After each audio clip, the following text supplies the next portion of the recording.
the fish pond. Go down a little path here. And here's some wicker furniture at the sandbox. Neighborhood kids come over. They have free run of the place.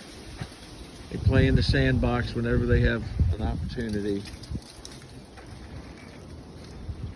This is one of my favorite plants, Aucuba. Not a native plant, but it's a beautiful one that's been introduced, and not going to eradicate it, so I try to ignore the fact that it's from somewhere else.